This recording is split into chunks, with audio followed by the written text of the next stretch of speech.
সম্মানিত করদাতা, আমরা এই পর্যায়ে দ্বিতীয় পাতা পূরণ করব, করদাতার আয় বিবরণী। এই অধ্যায়টি আসলে অনেক বড় একটা আলোচনা আমাদের এখানে রয়েছে, তাই আমরা এই অধ্যায়টিকে আমরা দুটো ভাগে ভাগ করেছি, অর্থাৎ আপনার দ্বিতীয় পেজটা আপনার দুইটা ভাগে আমরা আলোচনা করব। প্রথম পর্বে আমরা যে আলোচনা রাখছি সেটি আমরা এখন আলোচনা করতে যাচ্ছি। দ্বিতীয় পাতাটি পূরণের পূর্বে অবশ্যই করদাতাকে তার ট্যাক্স ক্যালকুলেশন শীট তৈরি করে নিতে হবে। আমি এই পাতা পূরণের পূর্বেই আমার ট্যাক্স ক্যালকুলেশন শীট আমি করে নিয়েছি। আমি আমার যে আয়ের উৎসগুলো আছে আসলে সেগুলো আমরা একটা ট্যাক্স ক্যালকুলেশন শীটের মাধ্যমে, আমার যদি বিজনেস থাকে, চাকরি থাকে, অথবা আমার অন্য কোনো বাড়ি ভাড়ার ইনকাম বা আদার কোনো সোর্স থাকে, সেগুলোর হিসেবগুলো আগে আমাকে করে নিতে হবে। তারপর আমরা এই ফর্মটা পূরণ করলে আমাদের সুবিধা হবে। তো সেক্ষেত্রে আমরা যে কাল্পনিক ব্যক্তির আয় আমরা এখানে প্রদর্শন করতে চাচ্ছি সেটি আমরা ধরে নিচ্ছি যে তিনি একজন বেসরকারি চাকরিজীবী, পাশাপাশি তার ব্যবসা আছে এবং তার বাড়ি ভাড়ার ইনকাম আছে, অর্থাৎ তিনটি আয়ের উৎস আমরা এখানে উল্লেখ করব। এটি আমরা কিভাবে দেখাতে পারি সেটি নিয়ে আমরা এখানে আলোচনা রাখছি। প্রথমেই এখানে সমাপ্তি বছরের তারিখটি আপনাকে দিতে হবে, অর্থাৎ 2013-14 জন্য আমাদের সমাপ্তি তারিখ হচ্ছে 30 জুন 2013। এখানে ক্রমিক অনুসারে আমরা আলোচনাগুলো যাব এবং আয়ের বিবরণী যে ইন্ডিভিজুয়াল যে প্রত্যেকটা ঘর দেয়া আছে প্রত্যেকটি বিষয়ে আমরা আসলে আলাদাভাবে আলোচনা করব এবং টাকার পরিমাণগুলো যে সমস্ত আয় থেকে, যে সমস্ত উৎস থেকে আমাদের আয় আছে সেগুলো আমরা এখানে উল্লেখ করব। আমরা প্রথম ঘরটি 1 নম্বর ঘরটি আছে বেতন, বেতনাদি ধারা 21 অনুযায়ী তফসিল 1 অনুসারে। বেতনাদি ধারা 21 অনুযায়ী, অর্থাৎ আইনের যে ধারা আছে এই বেতনের সম্পর্কে সেটির কথা বলা হচ্ছে। এগুলোর বিষয়ে যদি আপনারা আরও অভিজ্ঞতা অর্জন করতে চান, জানতে চান, বুঝতে চান, সেক্ষেত্রে আপনাকে অবশ্যই এইসবের উপরে একটু বই কিনে নিতে হবে। ওখানে বিস্তারিত উল্লেখ আছে এই ধারার ব্যাপারে। আমরা এখানে একটু সহজভাবে আলোচনাগুলো করার চেষ্টা করছি। আসলে আমরা যদি আইনের ধারায় যাই সেক্ষেত্রে অনেক বড় একটা আলোচনা আমাদেরকে যেতে হবে। তবু আপাত দৃষ্টিতে যেগুলো আমাদের প্রয়োজন, অর্থাৎ একান্তই আমাদের জানা উচিত, সেগুলো আমরা অবশ্যই এখানে রাখছি। এখানে তফসিল 1 অনুসারে যেটা বোঝাচ্ছে সেটি আসলে ফরমের তফসিল 1, অর্থাৎ এখানে তফসিল 1 আছে, তফসিল 2 আছে, এগুলো আসলে ফরমেরই তফসিল বোঝাচ্ছে, অংশ বোঝাচ্ছে। অর্থাৎ এটা 3 নম্বর পাতার যে বিষয়টি আছে ফরমের, সেখানে আমরা একটু যাই। ওখানে তফসিল 1 বেতনাদি এবং তফসিল 2 গৃহ সম্পত্তির আয়। এখানে তফসিল 1 বেতনাদির বিস্তারিত আমাদের যে বেতনটা আমরা যে পেয়েছি, আমাদের বেতনের তফসিল বিভিন্ন বিশ্লেষণ আছে, যেমন মূল বেতন থাকে, বোনাস থাকে, ছুটি, নগদায়ন, ফি, এই সমস্ত বিভিন্ন সোর্স থেকে টোটাল মিলিয়ে আমার যে বেতনটা হিসেব হয় সেটার বিস্তারিত আসলে তফসিল 1 এ বর্ণনা আছে। এটার যোগফলটা অ্যাকচুয়ালি আমরা নিয়ে যাব তফসিল 1 এর টোটাল এখানে পরিমাণটা আসলে কত। আমরা তফসিল 2 বলতে বোঝাবো যেখানে বিস্তারিত গৃহ সম্পত্তির আমার যে আয় আছে সেটির হিসাব নিকাশ করে আমরা যে আয়টা পাবো, এটা তফসিল 2 এর ঘরে বসবে গৃহ সম্পত্তির আয় হিসাবে। আমরা এখন চলে যাব ফর্ম পূরণ অংশে। বেতনাদির ঘরে আমরা বসাবো আমার কি পরিমাণ আয় আছে। আমি আমার ট্যাক্স ক্যালকুলেশন শিটটা একটু দেখে নিই।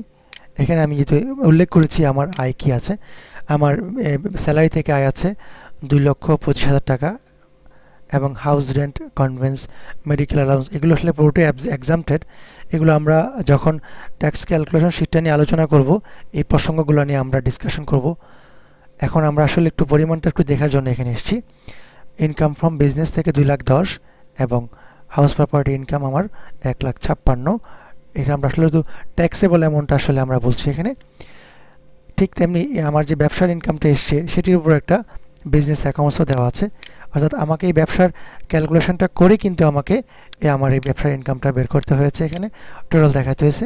তো আমরা এই বিজনেস অ্যাকাউন্টস এবং ট্যাক্স ক্যালকুলেশন শিট এই দুটো নিয়ে আমাদের আলাদা আলোচনা আছে, আপনারা সেগুলো চাইলে একটু বিস্তারিত শুনতে পারেন।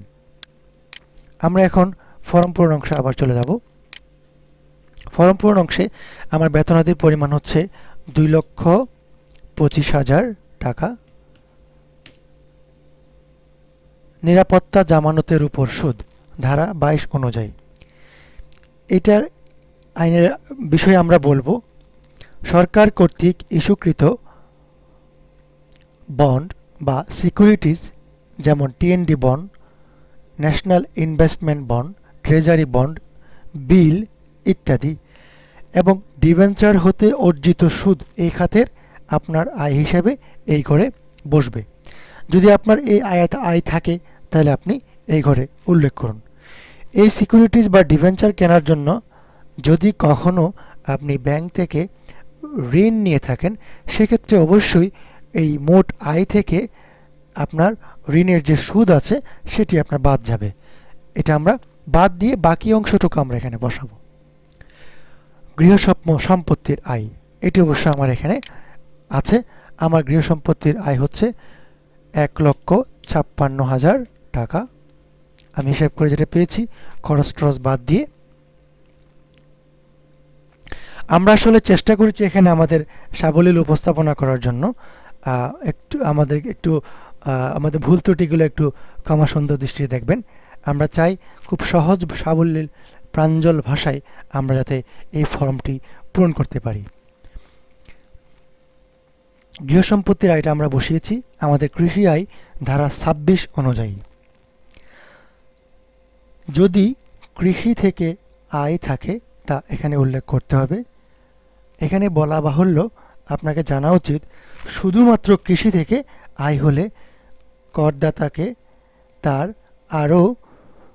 মূল আয়ের অর্থাৎ টোটাল আয়ের যে পরিমাণ সেটি 50,000 টাকা আরও অতিরিক্ত মওকুফ পাবেন।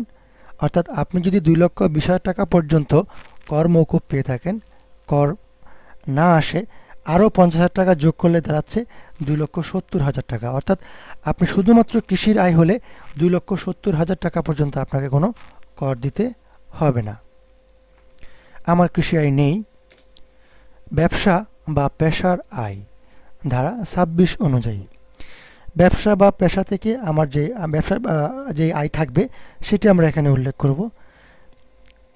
অবশ্যই এক্ষেত্রে ব্যক্তি করদাতাকে তার ব্যবসার যে হিসাব বিবরণী আছে এটা আপনাকে তৈরি করতে হবে এবং এই আয়কর রিটার্নের সাথে আপনাকে জমাও দিতে হবে। যেমন ব্যবসায়ের উৎপাদনের হিসাব, বাণিজ্যিক হিসাব, লাভ বা ক্ষতি যাই হোক না কেন সেগুলোর ব্যালেন্স শিট বা স্থিতিপত্র সহ আপনাকে টোটাল আয়ের হিসাব বিবরণী সংযোজন করতে হবে। কিভাবে দেখাতে হবে তার একটি সংযুক্তি অবশ্য আমরা অলরেডি আপনাদের বলেছি, এটা আমরা এখানে উল্লেখ করেছি। আমরা আমাদের ব্যবসা থেকে যে আয় হয়েছে সেটি আমরা এখানে উল্লেখ করছি 2,10,000 টাকা। ফার্মের আয়ের অংশ যদি থাকে তা উল্লেখ করুন। এখানে করদাতা কোনো অংশীদারি ফার্মের অংশীদার হলে ফার্ম থেকে পাওয়া যে তার আয়ের অংশ আছে সেটি এখানে দেখাতে হবে। এই আয়ের উপর করদাতা গড় হারে আয়কর রেয়াত পেতে পারেন। এমন একটি উদাহরণ দিয়ে আমরা আপনাদের পরিষ্কার করতে চাই। ধরি মিস্টার হোসাইন তার একটি পার্টনারশিপ ফার্মের 1/3 অংশীদার। তিনি তার সংশ্লিষ্ট বছরে ওই ফার্ম থেকে 3 লক্ষ টাকা মুনাফা করেছে। আমরা একটু স্লাইডের মাধ্যমে আপনাদের দেখাতে চাই। তাহলে তার মুনাফার পরিমাণ 3 লক্ষ টাকা। তার গৃহ সম্পত্তির আয়ও রয়েছে, সেটি থেকে তার মুনাফা থেকে তার 1/3 তিনি মালিকানা। টোটাল তাহলে গৃহ সম্পত্তির আয় সহ টোটাল আয় দাঁড়ালো তার 4,423 টাকা, দুঃখিত। তাহলে আমরা 2013-14 কর বর্ষের হিসাব, করের পরিমাণ ক্যালকুলেশনের যে হিসাব, সেই অনুযায়ী আমরা কর পেয়েছি এখানে 28,042 টাকা। আপনারা আমাদের ট্যাক্স ক্যালকুলেশন শিটের মাধ্যমে আপনারা এই কর নির্ণয়ের বিষয়টি আপনারা বের করতে পারবেন। পরবর্তী স্লাইডে আমরা যাই। এখানে কর রেয়াত উনি কিভাবে পাবেন আমরা জানি। এখানে কর রেয়াত বলতে বোঝায় যে উনি যে মোট প্রদেয় কর ওনার এসছে অর্থাৎ 28,042 টাকা, ওটির সাথে ফার্মের যে অংশীদারি আয় আছে অর্থাৎ ওনার যে অংশ সেটি 1 লক্ষ টাকা, এই দুটো গুণ হয়ে মোট আয় দিয়ে ভাগ করতে হবে। তাহলেই আপনি কি পরিমাণ রেয়াত পাচ্ছেন সেটি বের হয়ে যাবে। তো এখানে করদাতার নিট প্রদেয় করের পরিমাণ দাঁড়াবে আমার যে টোটাল কর এসছে সেখান থেকে আমরা বাদ দিব। আমি যে মকুবটা পেয়েছি, রেয়াত পেয়েছি, সেটি বাদ দিলে আমার কর পরিমাণ দাঁড়াচ্ছে 22,438 টাকা।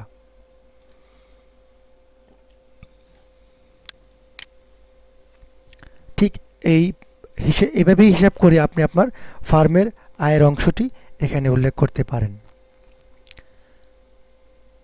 প্রযোজ্য ক্ষেত্রে স্বামী, স্ত্রী বা অপ্রাপ্ত বয়স্ক সন্তানের আয় ধারা 43-4 অনুযায়ী ওখানে বলা আছে, স্বামী বা স্ত্রী বা অপ্রাপ্ত বয়স্ক সন্তানের কোনো সম্পদ বা আয়ের উৎস থাকলে যদি তারা করদাতা না হয়ে থাকেন অর্থাৎ পৃথকভাবে আয়কর নথি না থাকে, সেক্ষেত্রে আপনাকে তাদের আয়ের অংশটুকু এখানে উল্লেখ করতে হবে আপনাকে।